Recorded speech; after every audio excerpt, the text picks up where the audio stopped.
Hello friends, welcome to our channel exam mode. இப்போ நம்ம already area பற்றி பார்த்துட்டு இருந்தோம். இப்போ நம்ம வால்யூம் எப்படி ஃபைன் பண்ணுறதுன்னு பார்க்க போகிறோம். அந்த வால்யூமை ஃபைன் பண்ணுறதுக்கு முக்கிய அடிப்படையாக ஏரியா எப்படி ஃபைன் பண்ணணும்னு தெரிஞ்சால் தான் முடியும். அதனால் நீங்கள் அந்த வீடியோ பார்க்கலைன்னா போய் பார்த்துட்டு வந்துருங்க. இப்போ நம்ம வாங்க வால்யூமை ஃபுல் விவரமாக பார்க்கலாம். அதுக்கு முன்னாடி இந்த வீடியோக்கான ஸ்பான்சர் யாருன்னா பைமோட் என்ற ஆன்லைன் பர்ச்சேசிங் ஆப் தான். இந்த ஆப்புக்குள்ளே என்னெல்லாம் இருக்குன்னு பார்த்தோம்னா, நம்ம அன்றாட வாழ்க்கையில் வாங்குகிற பொட்டி கடையில் ஆகட்டும், இல்லை மளிகை ஸ்டோர்லேயே ஆகட்டும், வாங்குகிற எல்லா பொருளும் இதுலேயும் இருக்கும். மெயினாக அதோட விலை கம்மியாகவும் இருக்கும். மறக்காமல் அதுக்கான ஆப் லிங்க் வந்து டிஸ்கிரிப்ஷனில் இருக்கும், மறக்காமல் செக் பண்ணி பாருங்கள். இப்போ இந்த வால்யூம்னு எடுத்துக்கிட்டோம்னா இதில் டைப்ஸ் ஆஃப் ஷேப்ஸ் இருக்கும், மேலும் அதில் ஃபார்முலாஸும் இன்க்ளூடாக இருக்கும். இப்போ நம்ம பார்க்க போகிறது இது என்னென்ன ஷேப்ஸில் இருக்குதுன்னு பார்த்தோம்னா, அதுவும் டிஃபால்ட்டாக காமனாக இருக்கிற ஷேப் மற்றும் ரெகுலராக யூஸ் பண்ணுற ஷேப். இதை வச்சு தான் நம்ம இர்ரெகுலராக இருக்கிற ஷேப்பில் கண்டுபிடிப்போம். ஏன்னா அதை வச்சு தான் நம்ம மற்ற இதெல்லாம் டிஃபைன் பண்ணுறதுக்கு பேசிக்கே அந்த சில பல ஷேப் தான். அதில் ஃபஸ்ட்டு அதில் வந்து கியூப், அதில் ரெண்டாவது கியூபாய்டு, மூணாவது வந்து சிலிண்டர்னு சொல்லுவாங்க, நாலாவது ஹாலோ சிலிண்டர்னு சொல்லுவாங்க, அஞ்சாவது வந்து கோன் கூம்புன்னு சொல்லுவாங்க, ஆறாவது வந்து ஃப்ரெஸ்டம் ஆஃப் கோன்னு ஃப்ரெஸ்டம் ஆஃப் கோன்னு சொல்லுவாங்க, அடுத்தது ஸ்பியர் இல்லை ஹாலோ ஸ்பியர்னு சில பல வடிவங்களை கொடுத்துருக்காங்க.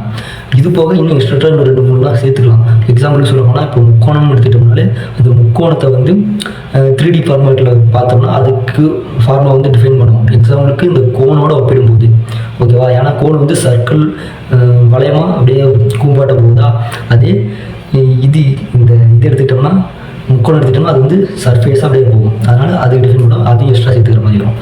ஓகே ஃப்ரெண்ட், இப்போ இதுக்கான ஃபார்முலா மட்டும் அது எப்படி டெரிவ் பண்ணுறேன்னு நான் 1 by 1 சொல்லி கொடுக்குறேன். அது கரெக்டாக கவனித்து பாருங்கள், உங்களுக்கு ஈஸியாக புரிஞ்சிடும், ஈஸியாகவும் கிளாரிஃபை ஆகிடும். இப்போ ஃபஸ்ட்டு வந்து கியூப் எடுங்க. கியூப் வந்து என்ன பண்ணுவோம்னா, இப்படி ஒரு 3D ஃபார்மேட்லாம் உங்களால் வரைய தெரிஞ்சுக்கணும். அப்போ தான் அது என்ன ஹைட்டு, என்ன பிரெத்து, என்ன லென்த்துன்னு உங்களுக்கு தெரியும். லென்த்து இது வந்து ஹைட்டு, இது வந்து பிரெத்துன்னு மாறிடும். ஏன்னா ஹைட்னா மேலே கட்டுறது தான் ஹைட்டு.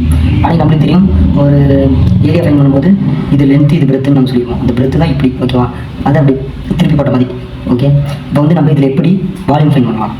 வால்யூம் ஃபைன் பண்ணுறது ஒன்றும் கிடையாது.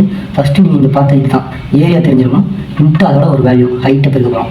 எனக்கு புதுசாக ஒரு வேல்யூ தான் வந்து மொத்தம் 3 வேல்யூ இருக்கணும். அப்படின்னா ஏரியா இன்ட்டு ஹைட்டு. உங்களுக்கு ஆல்ரெடி ஏரியா என்னன்னு தெரியும், ஸ்கொயரில் ஏ ஸ்கொயர் இன்ட்டு இன்னொரு பக்கத்து ஏ, எல்லா பக்கமும் இதில் சமமாக இருக்கிறதுனால 3 வந்துடும். அது மொத்தம் ஏ ஸ்கியூப் தான் இதோட வால்யூம். ஓகேவா, இந்த வால்யூம் ஈஸியாக ஃபைன் பண்ணிச்சா. அதே இதில் இன்னொரு வேல்யூ கேட்பாங்க, அது என்னன்னா கர்வ்டு சர்ஃபேஸ் ஏரியான்னு கேட்பாங்க. கர்வ்டு சர்ஃபேஸ் ஏரியானா இந்த பக்கத்தை சுற்றி வருதுல்ல, சுற்றி வரணும்.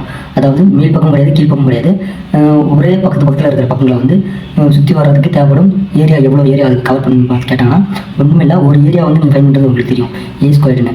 அதே எத்தனை பக்கம் 1 2 3 4 தொடர்ந்து 4 பக்கம் வரணும் இன்ட்டு 4. இது வந்து கவர்டு சர்ஃபேஸ் ஏரியா. 4 பக்கங்களும் தொடர்ந்து வரதுனால 4 இன்ட்டு ஏ ஸ்கொயர் வந்து இந்த ஏரியா தான். அதே மாதிரி டோட்டல் சர்ஃபேஸ் ஏரியான்னு சொல்லுவாங்க. இப்போ ஆல்ரெடி ஏரியா தெரியும், இன்ட்டு எத்தனை டோட்டல் சர்ஃபேஸ் இருக்குது. மொத்தம் இங்கே ஒரு 4 சுற்றளவு சுற்றி 4 இருக்குது, கீழே 1 அதுக்கு மேலே 1 ஆப்போசிட் தான் இருக்குது. இது வந்து டோட்டல் சர்ஃபேஸ் ஏரியான்னு சொல்லுவாங்க. இந்த 3 ஃபார்முலா வச்சு தான் இந்த கியூப் வந்து கேட்பாங்க. அதனால் உங்களுக்கு பிரச்சனை கிடையாது. அடுத்து வாங்க கியூபாய் போகலாம்.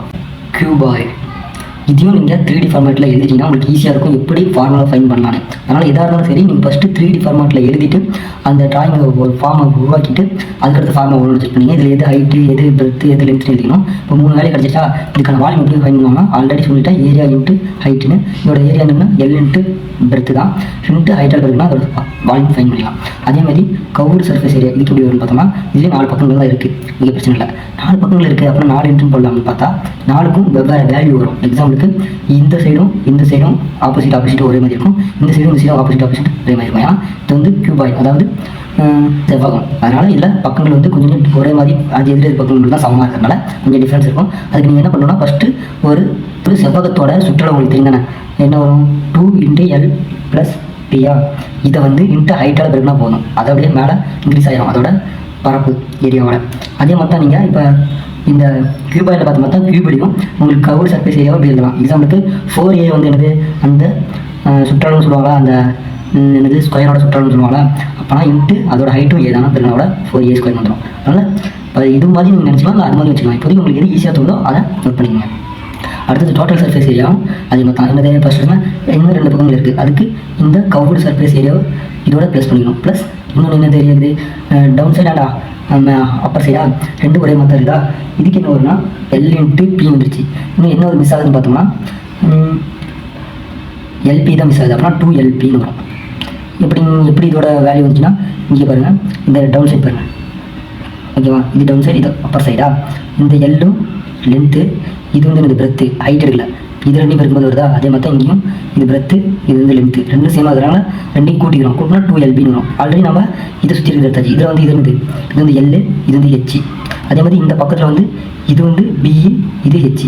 அதுதான் இங்கே போட்டுருவோம். இது விளக்கமாக எழுதுன்னு பார்த்தோம்னா எப்படி வரும்னா 2LH length breadth height plus, ஏன்னா 2 எதுக்கு போகிறோம்னா இந்த சைடு இருக்கும், அதுக்கு ஆப்போசிட்டும் அதே மாதிரி தான் இருக்கிறதுனால தென் 2PH இந்த சைடு எதாவது வைக்கிறோம், அதே மாதிரி ஆப்போசிட்டும், அதனால ஈஸியாக எடுத்துரும். அதே மாதிரி கீழே இடமா இருக்கும், அதே மாதிரி நாளே இருக்கும். இது இங்கே வந்துடும். இதுதான் டோட்டல் சர்ஃபேஸ் ஏரியா. இதில் நான் வந்து ஆல்ரெடி கியூபில் ஒன்று சொல்ல மறந்துட்டேன், டயகனல் சொல்லுவாங்க. டயகனல் எப்படி கண்டுபிடிக்கிறதுனா ஆப்வியஸ்லி அங்கே எப்படி கண்டுபிடிச்சிங்களோ அதே மாதிரி தான் இங்கே ஃபஸ்ட்டு வந்து நார்மலாக இருந்து செவ்வகத்தை எடுத்துக்கணும். செவ்வகத்தில் எப்படி நீங்கள் டயகனல் கண்டுபிடிக்கணும், அதே மாதிரி L² D² L² plus H இல்லை P². இப்போ இதோட எக்ஸ்ட்ரா என்ன வரப்போகுதுன்னா ஒன்றும் இல்லை, H² வந்துடும். ஏன்னா இப்போ கண்டுபிடிச்சதோட ப்ளஸ் பண்ணிக்கிட்டு H² ப்ளஸ் பண்ணணும். ஏன்னா இப்போ நீங்கள் பார்க்க போகிறது வந்து 2D பரிமாணமா, அதே 3D பரிமாணம் இப்படி போகும். அது வந்து பெரிய டீன்னு எடுத்துக்கணும். அந்த மாதிரி டி எடுக்கும்போது நீங்கள் இங்கே ஒரு முக்கோணம் மாதிரி ஒரு ஷேப் வந்துடும். அதுக்கு எதிரெதிர் பக்கங்கள் பித்தாகரஸ் தேற்றப்படி எதிரெதிர் பக்கங்களை எடுத்துக்கிட்டு நீங்கள் போடும்போது ஆப்வியஸ்லி ஒன்று கண்டுபிடிச்சிங்க. அதோட ப்ளஸ் இன்னொரு எதிர்பக்கம் H எடுத்துக்கணும். எடுத்திங்கன்னா D √, இந்த மூணுமே உள்ள அடங்கிடும். அவ்வளோதான். இப்போ மூணாவது பார்க்க போகிறோம். அது என்னன்னா சிலிண்டர். சிலிண்டர்னா ஒன்றும் இல்லை, உருளைன்னு சொல்லுவாங்க. ஓகேவா. உருளைனா எப்படி ஃபார்மேட்டில் எந்த வடிவத்தில் இருக்குன்னா ஃபஸ்ட்டு மேலே ஒரு சர்க்கிள், அது கீழே இழுத்துட்டே போய் இன்னொரு சர்க்கிள் போட்டோம்னா அதான் உருளைன்னு சொல்லுவாங்க. அதாவது சிலிண்டராக இருக்கட்டும், சிலிண்டர்னு சொல்கிறாங்க, அதான் நம்ம கூட கேஸ் சிலிண்டர் யூஸ் பண்ணுவாங்க, அந்த சிலிண்டர் ஆகட்டும். மேலும் எக்ஸாம்பிளுக்கு வாட்டர் பாட்டில் ஆகட்டும், எல்லாமே ஒரு விதமான உருளை தான். இந்த உருளையில் நம்ம எதை இன்னொரு ஹைட் எடுத்து போகிறோமோ இது ஒரு தான் ஹைட் எடுத்து போகிறோம். இந்த 2 சர்க்கிள் வந்து இங்கே ஒரு ஆரம், இங்கே ஒரு ஆரம், இங்கே ஹைட்டு, இவை தான் உருளைன்னு சொல்லுவாங்க. இது எப்படி ஃபைன் பண்ணுறது, வால்யூம் பார்க்கலாம். வால்யூம்னு ஒன்று சொல்லிட்டேன், பரப்பளவுன்னு சொல்லிட்டேன். அதாவது எதோட பரப்பளவுன்னு உங்களுக்கு தெரிஞ்சுக்கணும். ஃபஸ்ட்டு தானே ஒரு பரப்பளவு இந்த ஹைட்டோட பெருக்குன்னு சொல்லிட்டேன். Height okay. பரப்பளவு எப்படி, இப்போ ஒரு சுற்றளவு எடுத்துக்கணும், இது சுற்றி ஹைட்டால் பெருக்குறாங்க. அப்போ இதோட பரப்பு சர்க்கிளோட பரப்பு தான் எடுக்க போகிறோம். சர்க்கிளோட பரப்பளவு என்னது, R². அவ்வளோதாங்க, R² × H. சர்க்கிளை தான் நம்ம என்ன பண்ணுறோம், ஹைட்டை பொறுத்து விரிவாக்குறோம். இப்போ இது வந்து வால்யூம், அதே சர்க்கிளோட இது என்னது ஏரியா வச்சு பண்ணாங்கன்னா உள்ள வால்யூம் எல்லாம் கவர் ஆகிடுது. அது சுற்றளவு வச்சு கவர் பண்ணோம்னா இப்போ சர்க்கிளோட சுற்றளவு வந்து இப்போ கர்வ் சர்ஃபேஸ் ஏரியான்னு எடுத்துக்கோங்க. அதோட சர்க்கிளோட சுற்றளவு என்ன இருக்கும், 2πr. ஓகே கரெக்டாக, 2πr × H பண்ணிங்கன்னா அது என்னன்னா சர்க்கிளோட சர்க்குஃபரன்ஸாக இருக்கும், அதாவது சுற்றளவு இருக்கும். அதே டோட்டல் சர்ஃபேஸ் ஏரியாவும் அப்படி ஒன்றும் கிடையாது. இந்த 2πr H ப்ளஸ் கீழே இருக்கிற சர்க்கிளோட ஏரியா மற்றும் மேலே இருக்கிற சர்க்கிளோட ஏரியா, ஆனால் 2 × r². இது எது காமனாக இருக்குன்னு எடுத்துக்கணும், 2πr காமனாக தான், H + r மட்டும் கூட்டினா போதும். இது என்னது, இது ஈஸியாக தெரிஞ்சிச்சு சுற்றளவுன்னு. அந்த சுற்றளவை H + r கூட்டி பெருக்கினா அந்த ஃபார்முலா ஷார்ட்கட் தான். அடுத்தது இதில் வேறு என்ன ஃபார்முலா வரும்னு பார்த்தீங்கன்னா வேறு அவ்வளோவா டீட்டெயில் கேட்குறது, இந்த 3 மட்டும் தான் மெயினாக கேட்பாங்க. நாலாவதாக வந்து நம்ம என்ன பார்க்க போகிறோம்னா ஹாலோ சிலிண்டர்னு பார்க்க போகிறோம். ஹாலோ சிலிண்டர்னால் ஒன்றும் இல்லை, உள்ளீடற்ற உருளைன்னு சொல்லுவாங்க.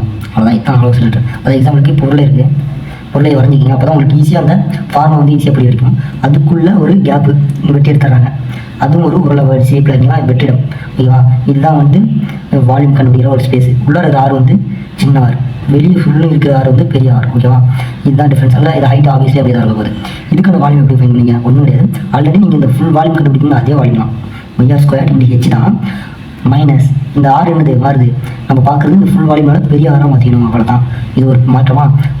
இதெல்லாம் மைனஸ் பண்ணிடணும். எதை மைனஸ் பண்ணுறோம்னா இதோட வால்யூம். இதுக்கான வால்யூம் இல்லை, பட் வெற்றிடமாக தான் இருக்குது. அந்த வால்யூம் இருந்துச்சுன்னா என்னவாக இருக்கும், அதை வந்து R² × H வரைக்கும் மைனஸ் பண்ணோம்னா இதுலேருந்து இது கழிச்சிட்டோம்னா மீதி இருக்கிற வால்யூம் வந்து ஃபைன் பண்ணிடலாம். அப்போ என்ன அர்த்தம், × H என்ன R² - R². பெரிய ஆரத்துலேருந்து சின்ன தாரத்தை கழித்து வரதை வந்து கொண்டு வரதான் இதோட ஷார்ட்கட்டான டெரிவ் பண்ணுற வர ஒரு ஆன்சர். அதே மாதிரி இதோட கர்வ் சர்ஃபேஸ் ஏரியான்னு பார்க்கணும்.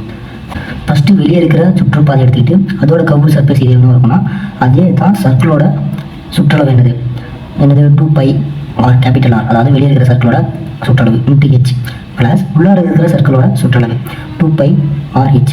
அவ்வளோதான், இதுதான் கர்வ் சர்ஃபேஸ் ஏரியான்னு சொல்லுவாங்க. அதே மாதிரி டோட்டல் சர்ஃபேஸ் ஏரியான்னு சொல்லுவாங்க. இதை அப்படியே ப்ளஸ் பண்ணிங்க, 2π காமனாக தான், வேறு என்ன இருக்குது, H காமனாக தான், R + R ப்ளஸ் கீழே இருக்கிற ஏரியா மேலே இருக்க ஏரியான்னு சொல்லுவாங்க. ஏரியா எப்படி ஃபைன் பண்ணி உங்களுக்கு தெரியும், 2 ஏரியா இருக்கிறனால 2 × கீழே இருக்கிற ஏரியா என்னது R². ஓகேவா, R². 2 ஏரியா தான் முடியும், ஏரியானா R² தான் வேல்யூ, மைனஸ் R². 2 கீழே இருக்குது மேலே இருக்கிறனால 2 போட்டாச்சு. இதை இதோட ப்ளஸ் பண்ணால் ஆன்சர் வந்துடும். இதுதான் டோட்டல் சர்ஃபேஸ் ஏரியா. அப்போது ஃபார்முலா வந்து பிக் ஆகிட்டே போகும், ஆட் பண்ணிட்டு அப்புறம் ஒவ்வொரு ஃபார்முலாவும் ஆல்ரெடி தெரிஞ்ச ஃபார்முலாவே தான் மாற்றி நம்மளுக்கு ஏற்ற மாதிரி மாற்றிடுவாங்க. இப்போ 5வது என்ன பார்க்க போகிறோம்னா கோன் பார்க்க போகிறோம். அதாவது கூம்புனா கூம்பு வடிவம், அதாவது முக்கோண ஷேப் தான், பட் அது முக்கோணம் கிடையாது, ரவுண்டில் அது இன்க்ரீஸ் ஆகும், தான் கூம்புன்னு சொல்லுவாங்க. இந்த கூம்பு எப்படி ஃபைன் பண்ணுறது, அதில் எப்படி இங்கே எல்லுன்னு வரும். ஏன்னா அது வந்து ஒரு வந்து சாய்வு உயரம்னு சொல்லுவாங்க. அதாவது அது சாய்வாக இருக்கிறனால அது சாய்ந்த உயரம் சொல்லுவாங்க. இது வந்து ஹைட்டு. ஓகேவா, இதுதான் கொடுக்கப்பட்ட டீட்டெயில்ஸ். இது வந்து நம்ம எப்படி வால்யூம் ஃபைன் பண்ணலாம் பார்க்கலாம். வால்யூம்னா ஒன்றும் கிடையாது, ஆல்ரெடி சொன்னது தான், ஹைட்டால் பெருக்க போகிறாங்க. ஓகே, ஹைட்டால் பெருக்க போகிறாங்க. எது ஹைட்டால் பெருக்க போகிறாங்க, பரப்பளவாக ஹைட்டால் பெருக்க போகிறோம். பரப்பளவுனா இதோட பரப்பு தெரிஞ்சால் போதும். இதோட பரப்பு என்னது, பையார் ஸ்கொயர். ஓகே, பையார் ஸ்கொயர்னு தெரிஞ்சிச்சு. இந்த பையார் ஸ்கொயரை ஹைட்டால் பெருக்க போகிறோம். ஹைட்டால் பெருக்கணும்னா இப்படி தானே போகும். இந்த மாதிரி ஒரு இது என்ன எதுக்கான சமன்பாடாக இருக்குது நம்ம பார்த்தா, உருளையோட சமன்பாடாக இருக்கா. அந்த சமன்பாட்டில் இந்த கூம்பு எந்த பகுதியில் இருக்குது, ஆல்ரெடி இதை எடுத்துக்கிட்டோம்னா ஒரு செட் ஆஃப் கூம்பு மாதிரி இருக்கா, இதை எடுத்துக்கிட்டோம்னா ஒரு செட் ஆஃப் கூம்பு மாதிரி இருக்கா. மொத்தம் ஒரு உருளையில் 3 வடிவ கூம்பு இருக்குது. அப்படின்னா 1/3 3 ஷீட்டில் 1 தான் கூம்பு வடிவத்தில் இருக்கனால எக்ஸ்ட்ரா சேர்த்துக்கணும். அவ்வளோதான், இதோட வால்யூம் இவ்வளோதான். அதே இதை கவுர்டு சர்ஃபேஸ் ஏரியா எடுத்துக்கிட்டோம்னா இது சுற்றி இருக்கிறது தான், கீழே இருக்கிற ஏரியா கிடையாது, இதை சுற்றி இந்த உயரம் வரைக்கும் தான். இப்போ உயரம் வந்து எதை பொறுத்த அமைது நான் சொல்லிட்டேன், இதோட சுற்றளவுன்னு சொல்லிட்டேன். சுற்றளவு 2πr இன்ட்டு எதை வச்சு இந்த உயரம் ஏறுது, ஹைட்டை வச்சா இல்லை எல்லை வச்சா. ஏன்னா ஹைட்டை வச்சு ஏறுதுன்னா நம்ம சொல்லிட்டோம் ஆல்ரெடி உருளை வடிவத்தில் இங்கே வரைக்கும் போயிட்டே இருக்கும். ஆனால் இங்கே எல்லுன்னு கொடுத்துருக்காங்க. இந்த எல்லை வந்து என்னன்னா சாய்ந்து ஒரு உயரமாக இருக்குது. அப்புறம் இந்த எல்லை வந்துருச்சு. சரி, போக இந்த ஆரம் குறைஞ்சிட்டே போதே, நம்ம என்ன இந்த மாதிரி இப்படி சாஞ்சி இப்படியே தான் போகுதா அப்படின்னு பார்த்தோம்னா அப்படி கிடையாது. இதுக்கு ஆறு வந்து நம்ம சராசரி மீன் வேல்யூ எடுக்கணும். இப்போ கீழே இருக்கிற ஆரோட வேல்யூ என்னன்னா 6 தான், 6 இருக்குது. ஆனால் இங்கே மேலே பார்த்தோம்னா 6 இல்லை, 0 தான் இருக்குது. அப்படின்னா ரெண்டுக்கும் சராசரி எடுத்து 2ஆல் டிவைட் பண்ணால் ஆரோட வேல்யூ என்ன வரலாம், 2π × r/2 × l வரும். அப்புறம் இதோட closed surface area, curved surface area என்னன்னா πrl. இதுதான் இதோட கர்வ்டு சர்ஃபேஸ் ஏரியா. ஏன்னா நம்ம இங்கே இருக்கிற ஆர் வந்து மேலே போக போக கம்மியாகுது. அது ரெண்டுக்கும் சராசரி என்னென்னு எடுத்து போட்டால் தான் உங்களுக்கு அதுக்கான ஆன்சர் தெரிய வரும். அதே மாதிரி இதில் டோட்டல் சர்ஃபேஸ் ஏரியா எப்படி இருக்கும், சர்ஃபேஸ் ஏரியா எப்படி இருக்கும்னா ஆப்வியஸ்லி இந்த பையார் எல்லாம் கூட்டிடும். கர்வ்டு சர்ஃபேஸ் ஏரியா ப்ளஸ் கீழே இருக்கிற ஏரியா பையார் ஸ்கொயர். அவ்வளோதான், இது டோட்டல் சர்ஃபேஸ் ஏரியா. அதே மாதிரி அடுத்தது 6வது பார்க்குறது வந்து ஸ்பியர்னா ஒன்றில் ஒரு வட்ட வடிவில் இருக்கிற கால்பந்தாகட்டும், ஏதாச்சும் உருளையாக இருக்கிற ஒரு வடிவத்தில் இருக்கிற வடிவம். இதில் எல்லா இடத்துலையும் பார்த்தோம்னா 6 தான் காமனாக இருக்கும். ஓகேவா, இதில் எப்படி வால்யூம் ஃபைன் பண்ணுறதுனா ஒன்றும் இல்லை, வட்டத்தோட பரப்பில் இருந்தால் பையார் ஸ்கொயர். ஓகேவா, இதோட நம்ம ஒரு ஹைட்டை டிஃபைன் பண்ணுவாங்க. ஹைட்டும் இந்த 6 தான். ஓகேவா, இதில் எக்ஸ்ட்ரா என்ன ஆட் ஆக போகுதுன்னா ஒன்றும் கிடையாது. இதில் வந்து இந்த வட்டம் வந்து முப்பரிமாணத்தை தாண்டி ஒரு எல்லா இடத்துலையும் சமமாக இருக்கனால 3 என்ற அந்த இடத்துலையே இது வந்து என்னது எக்ஸ்ட்ரா தன்னோட வடிவத்தை மதிக்கத்தி காட்டுறதுனால 4/3 எக்ஸ்ட்ரா வரப்போகுது. அவ்வளோதான் ஃப்ரெண்ட்ஸ், இதான் அதோட வால்யூம். அதே கர்வ்டு சர்ஃபேஸ் ஏரியானா இதோட ஏரியா வந்து 4 பக்கமும் இருக்குது. இது அதனால் டோட்டல் சர்ஃபேஸ் ஏரியாவும் ஈக்குவல் தான். ஏன்னா கர்வ்டு சர்ஃபேஸ் ஏரியா இந்த பக்கங்கள் கிடையாது, எல்லாமே ஒரே ஈவன் தான் இருக்கிறதுனால டோட்டல் சர்ஃபேஸ் ஏரியாவும் கர்வ்டு சர்ஃபேஸ் ஏரியாவும் ஈக்குவல் தான். அப்போ அதோட வேல்யூ என்னன்னா 4πr². ஓகேவா, அதே மாதிரி 7வது ஃபைனலாக பார்க்க போகிறது வந்து என்னன்னா ஹாலோ ஸ்பியர். இது என்னன்னா ஒரு உருளை தான், அதுக்குள்ளே ஒரு கேப் இருக்குது. அதாவது எக்ஸாம்பிளுக்கு ஒரு இது எடுத்துக்கிங்கன்னா உங்களுக்கு தெரியும், இங்கே ஒரு உருளையாக இருக்கிற ஒரு வடிவத்தில் இருக்கிற நடுவில் கேப் இருக்குன்னு எடுத்துக்கலாம். அந்த மாதிரி சில ஒரு உருளை எடுத்துக்கலாம். அதில் வந்து இப்போ இந்த பெரிய இது வந்து பெரிய ஆறு, சின்ன ஆரம் வந்து இந்த உள்ள இருக்கிற ஆரம். இதில் இருக்கிற வால்யூம் எப்படி சொன்னீங்கன்னா ஆப்வியஸ்லி பெரிய ஆரை வச்சு 4/3/r², r³. ஓகேவா, மைனஸ் 4/3/r³. சின்ன பெரிய ஆரத்தில் வந்து சின்ன ஆரத்தில் கழிச்சா வரது தான் அதோட வேல்யூ. இந்த கர்வ்டு சர்ஃபேஸ் ஏரியா எதுக்கு எப்படி இருக்குன்னா ஆப்வியஸ்லி இந்த வெளியே இருக்கிறது வந்து 4/r² தான். அதே டோட்டல் சர்ஃபேஸ் ஏரியா அதே 4/r² ப்ளஸ் உள்ளே இருக்கிற இது 4/r². ஓகேவா, இது வந்து வெளியே இருக்கிற ஆரம், இது வந்து உள்ளார இருக்கிற ஆரம். அப்புறம் கர்வ்டு சர்ஃபேஸ் ஏரியா வந்து வெளியே இருக்கிற ஆரத்தை பொறுத்த வரனால இது பெரிய ஆரம். ஓகே, தனி ஃபில்ட்.